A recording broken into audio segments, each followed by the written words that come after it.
Bini Maloy pinaka-famous sa lahat ng members ng Bini siya, lagi ang standout. Pinag-uusapan nga ngayon ang successful na concert ng Bini at talagang umaarangkada nga ang kanilang kasikatan ngayon, lalong-lalo na at talagang pinaka-pinag-uusapan kung paano nga sila sa kanilang mga naging performances sa nakaraang concert. Ngayon nga ay talagang kapansin-pansin ang pagiging bida nga ni Bini Maloy sa kanilang naging concert na nagmistulang siya nga ang naging shining star ng grupo at marami nga ang nagsasabing kung wala nga daw si Bini Maloy sa grupo ay talagang hindi ito magiging perfect kung kaya't talagang bawat mayembro nga nito ay binibigay ang lahat ng kanilang best para mapaganda ang kanilang mga performances.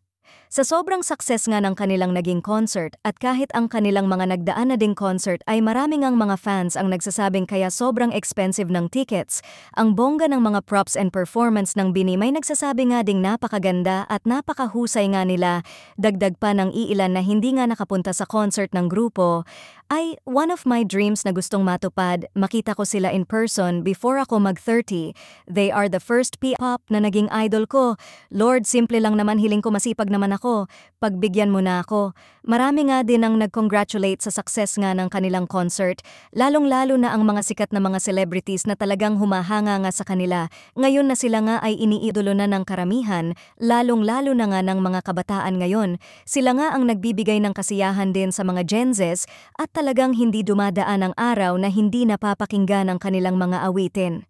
Samantala bumida nga ang pagiging perfect ng performance ni Bini Maloy, ngayon at saad nga ng nakararami ay talagang kumikinang nga si Maloy at mas lalong napapahanga ang kanyang mga fans sa kanyang mga ipinapakitang talento sa pagkanta at pagsayaw at grabe nga ang ganda-ganda nga niya, kung kaya't mas marami ang talagang umiidolo ngayon sa kanya.